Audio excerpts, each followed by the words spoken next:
एहसास।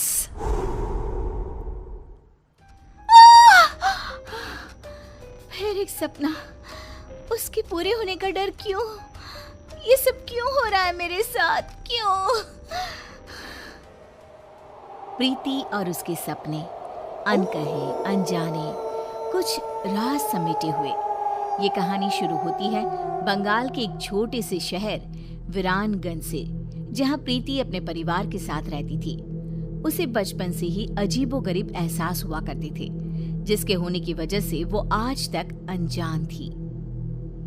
क्या हुआ बेटा, तू चीखी क्यों? बड़ी माँ, सपने में एक काले कपड़े पहना आदमी हाथ में खंजर लिए मेरे पीछे भाग रहा था। मैं चीखती हुई भाग रही थी और तभी मेरी नींद टूट गई। वो काले कपड़े वाला आदमी कौन होगा बड़ी माँ? ये सब कुछ नहीं होता बेटा, बस एक सपना था। वो इंसान है हम, तो सपने तो आएंगे ही ना। इन चीजों में दिमाग मत लगाया कर, सो जा। रूपा प्रीति को सांत्वना देकर कमरे से बाहर तो आ जाती है, पर उसका मन भी डर से भर जाता है। इतिहास अपने आप को दोहरा रहा है। हे देवी माँ, मेरी बच्ची की रक्षा करना। अगली सुबह प्रीति रोज की तरह कॉलेज के लिए निकलती है। रास्ते में उसकी नजर हूबहू वैसे ही आदमी पर पड़ती है जिसे उसने सपने में देखा था। उसका चेहरा बिल्कुल काला और आंखें लाल थी। वो अपनी आंखें बड़ी बड़ी कर प्रीति को देखता है। बड़ी माँ मानती ही नहीं है। लो, वही आदमी दिख गया। अब मैं क्या करूं? भगवान मेरी रक्षा करना। प्रीति जैसे ही ये बात कहकर पीछे मुड़ती है, वो आदमी अचानक ही गायब हो जाता है। मेरा हाथ, बहुत जलन हो रही है। प्रीति क्या देखती है कि उसके हाथ में हर तरफ नोचने के निशान थे। ये अचानक मेरे हाथों पर खरोच के निशान कैसे आ रहे हैं? लग रहा है किसी ने बेरहमी से नोचा है। बहुत दर्द हो रहा है। कॉलेज पहुंचते ही कोई क्रीम लगाती हूँ। प्रीति जैसे ही कॉलेज पहुंचती है, उसकी शरीर के निशान देखकर उसके फ्रेंड्स चौंक जाते हैं। प्रिया कहती है, ये ऐसे खरोच के निशान, लग रहा है किसी जानवर ने नोचा हो। ये कैसे हुआ प्रीति? पता नहीं यार, अचानक ही। ऐसी खरोंचें तो अक्सर किसी बुरे सांप के छूने से आ जाती हैं प्रीति। क्या यार, तू भी इसे डरा रहा है? अरे लग गई होगी कोई चोट। कोई चोट नहीं लगी मुझे। शिवम सही कह रहा है। मुझे रास्ते में एक अनजान शख्स दिखाई दिया और उसे मैंने सपने में भी देखा था। फिर अचानक ही वो कहीं गायब हो गया और मेरे शरीर पर ऐसे निशान आ गए। तुम्हारी बुआ के साथ भी कुछ ऐसा ही हुआ था ना? हाँ, पर मैं नहीं जानती ठीक ठीक कि क्या हुआ था। बट शायद मेरी ही उम्र की रही होंगी। मेरी तरह वो भी घटनाओं के होने से पहले उनको महसूस कर लिया करती थी। फिर एक दिन उन्होंने कुछ देखा और फिर वो कभी उठी ही नहीं। बस इतना ही जानती हूँ मैं। तुम लोग ये सब क्या लेकर बैठ गए? प्रीति को दवा लगा दो पहले, और चलो हम लोग कॉलेज के बाद कहीं घूमने जाते हैं, मजा आएगा। प्रीति का मूड ठीक करने के लिए कॉलेज के बाद सभी घूमने निकल पड़ते हैं। सड़क दोनों तरफ से पेड़ों से घिरी हुई, एक ऐसा सफर जो सबका मन मोह ले। रास्ते में प्रीति की नजर एक हवेली पर पड़ती है। चलो ना यहीं चलते हैं, खंडर सा भी है, मजा आएगा।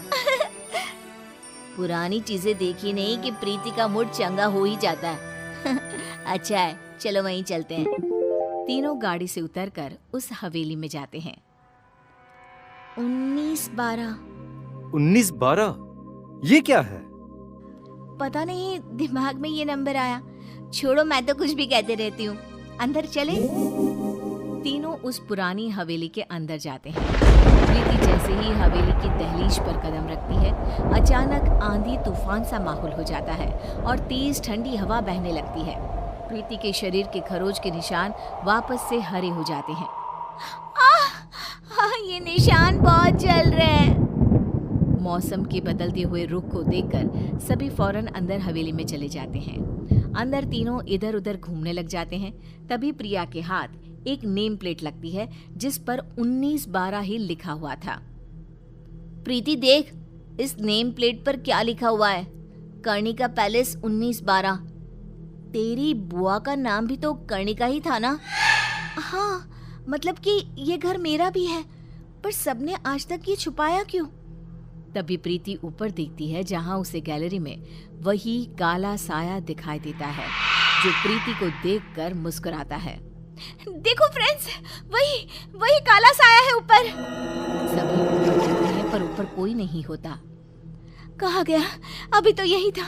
मुझे कुछ एहसास हो रहा है फ्रेंड्स, लगता है मानो इसी हवेली में मैं रही हूँ, पहले, बहुत पहले। तभी अपनी आंखों के सामने प्रीति को कुछ चीज दिखाई देनी शुरू होती है। वो देखती है कि उसकी बुआ उसी अनजान आदमी के साथ कोई तंत्र साधना कर रही है।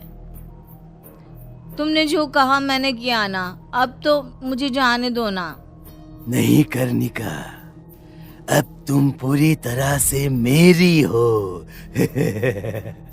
ये कहते ही वो आदमी कर्णिका को छूता है और कर्णिका का शरीर पूरी तरह काला पड़ जाता है और वो मर जाती है और वापस से प्रीति को सब कुछ पहले की तरह नॉर्मल दिखने लग जाता है। ये सब क्या है? बुआ जी क्यों उस आदमी के साथ थी? कौन है वो? तभी शिवम और प्रिया के सामने भी वो अनजान आदमी आ जाता है। कैसी हो कर्णिका?